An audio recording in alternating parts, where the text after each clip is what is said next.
A magical New Year wish, the city of sweets. It was New Year's Eve, and Matthew, an 8-year-old boy with a vivid imagination, gazed in awe at the sky filled with fireworks. I wish the coming year would be the sweetest of all.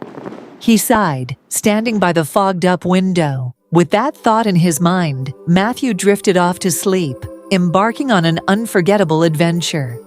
Matthew woke up on a dazzling street where every building seemed to be made of chocolate, caramel, or gingerbread. The pavement was made of white and dark chocolate bars, and the street lights were spiral-shaped candy canes. Above him, fluffy clouds of cotton candy swayed across a brilliantly blue sky. A man wearing a marzipan hat and holding a jelly cane approached him with a warm smile. Welcome, Matthew. Here, everything is sweet, and you can taste anything you desire. But be cautious. Each choice has its own surprising flavor.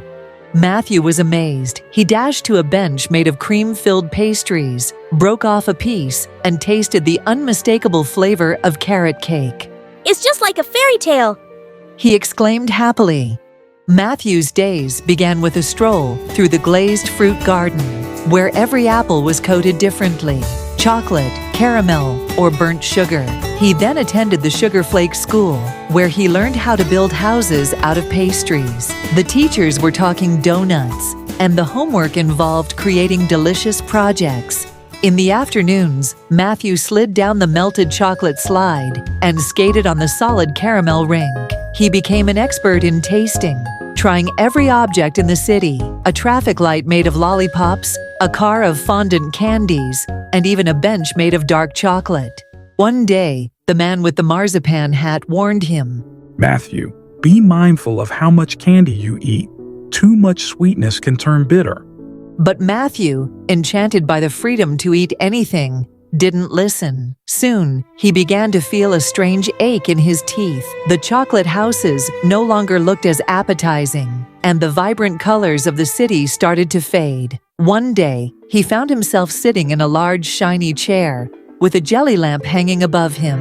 A marshmallow dentist approached, holding a tool made of crystallized sugar. Matthew shut his eyes in fear, and then he woke up suddenly in his bed, his favorite blanket pulled up to his chin. The room was quiet, and the faint sound of fireworks echoed in the distance. I'm so glad it was just a dream, he said, smiling in relief. However, he began to see sweets differently, as a small treat, not an everyday meal. From that day forward, Matthew promised to save sweets for special moments. But he would never forget the city of sweets and the lesson he had learned. Too much sweetness spoils the joy. Thank you for following my story. Happy New Year!